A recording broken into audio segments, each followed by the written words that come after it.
और किसानों को जो आर्थिक सरकार की तरफ से आवश्यकता थी, उस दिशा में भी मोदी जी ने अहम भूमिका का निर्वहन किया है। हम सब जानते हैं कि स्वामीनाथन की रिपोर्ट, अब सही है। स्वामीनाथन आयोग 2004 में बना और सारे लोग उसमें, अटल जी की सरकार थी, सब लोगों को कोशिश थी, सबकी सहमति संसद में बनी और ये कहा गया कि जो स्वामीनाथन की सिफारिशें आएंगी उसके आधार पर संसद फिर से विचार करेगी और उसको लागू करने की संसद मंजूरी देगी। आपको पता होगा कि 2006 में स्वामीनाथन की रिपोर्ट प्रस्तुत हुई, लेकिन 2006 में वो लागू नहीं हुई, 7 में लागू नहीं हुई, 8 में लागू नहीं। जो आज यूपीए के लोग या राजीव गांधी, वो राहुल गांधी या उनसे संबंधित कांग्रेस के लोग जो हल्ला कर रहे हैं, मैं उनसे पूछना चाहता हूँ कि आखिर में स्वामीनाथन की आयोग की जो सिफारिशें थी, जिसमें किसान की उन्नति का पूरा उन्होंने विवरण दिया था, आखिर में उसको यूपीए सरकार ने लागू क्यों नहीं किया। आज मैं कह सकता हूं कि स्वामीनाथन की कम से कम 50% से ज़्यादा सिफारिशों को माननीय मोदी जी की सरकार ने स्वीकार किया है और केवल विपक्ष ये बात कहता है कि एमएसपी लागू नहीं है। आपने भी सुना होगा, सबसे बड़ा जो विषय आ रहा है, किसानों की तरफ से ये बात कही, किसानों की तरफ से नहीं, नेताओं की तरफ से बात कही जा रही है कि इस बिल में एमएसपी का कहीं जिक्र नहीं हुआ है। जो एमएसपी लागू थी वो डर है कहीं खत्म ना हो जाए, जिससे किसान का जो उत्पादन, जो अनाज है, उसकी कीमत मनमाने ढंग से व्यापारी और आड़ती और मंडी ना खरीद ले, तो एमएसपी ये सरकार सुनिश्चित करे। आप सबको पता है कि माननीय प्रधानमंत्री जी, माननीय नरेंद्र मोदी जी संसद से लेकर बाहर तक स्पष्ट कर चुके हैं कि एमएसपी लागू रहेगी, एमएसपी नहीं हटाई जाएगी। जो सरकार का अभी तक जो न्यूनतम जो रेट तय होता है, उसमें सरकार उसको लागू रखेगी और इसी के आधार पर आपको पता हो कि अभी इसी सत्र में 20% से लेकर के 40% तक, 30% तक बहुत सारे अनाजों का एमएसपी लागू हुई है, बढ़ा करके लागू हुई है और सुनिश्चित कर दिया है सरकार ने इस बिल के माध्यम से कि किसान को फ्री किया है कि किसान मंडी में बेच सकता है, मंडी खत्म नहीं होंगी। ये भी दूसरी बात है, मंडी ज्यों की त्यों जिस तरह काम कर रही हूं उसी तरह काम करेंगी। लेकिन यदि किसान अपने घर पर भी किसी को बेचना चाहता है तो वो पूरी तरह फ्री है, वो वाहन से बचेगा, वो टैक्स से बचेगा, इन सब से वो मुक्त रहेगा।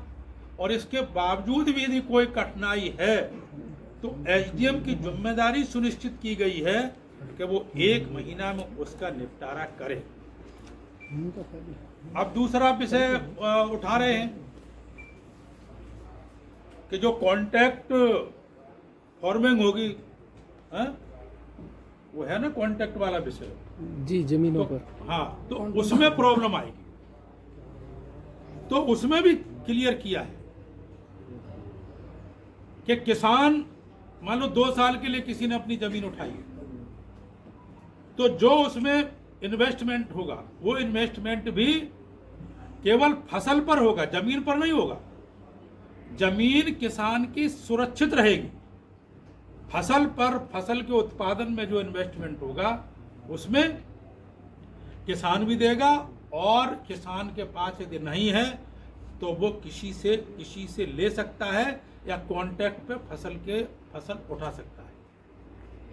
तो इसमें भी कोई कठिनाई नहीं है। खाद की व्यवस्था सुनिश्चित की गई है। बीज से लेकर के बाजार तक की व्यवस्था इस बिल के माध्यम से किसान कैसे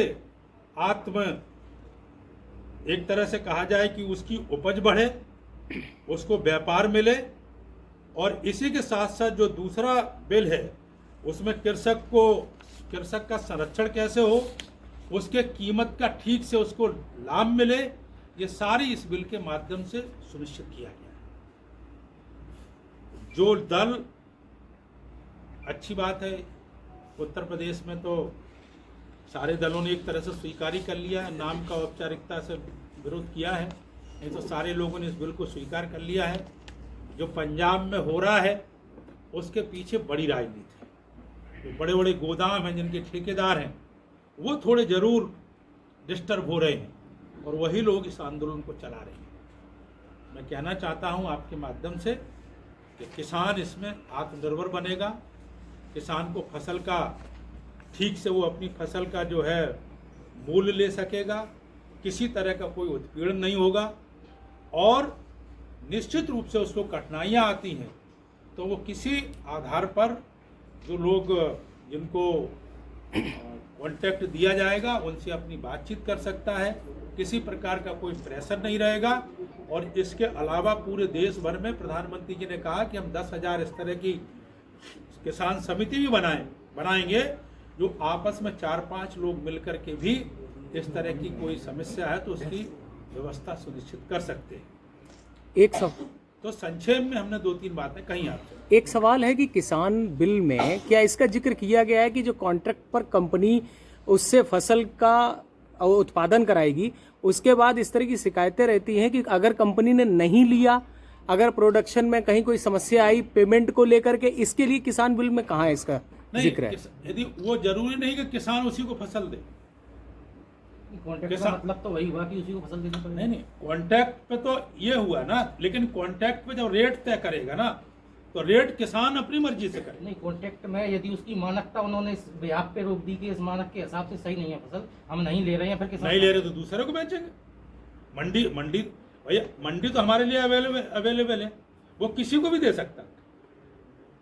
उसके लिए समाधान, उसके लिए आईटीएम लगाया गया कि भाई किसी तरह कोई समस्या आती है तो उसका समाधान होगा 1 महीना। अच्छा, दूसरा क्या है कि हर अनाज हर फसल का एमएसपी निर्धारित नहीं है, जिसकी मांग विभिन्न दल कर रहे हैं। इसके लिए सरकार ने एमएसपी हर चीज का क्यों नहीं निर्धारित किया? आपने अभी देखा होगा कितनी फसलों की एमएसपी ने सुनिश्चित की है, कौन सा फसल छूट गई आप बताइए।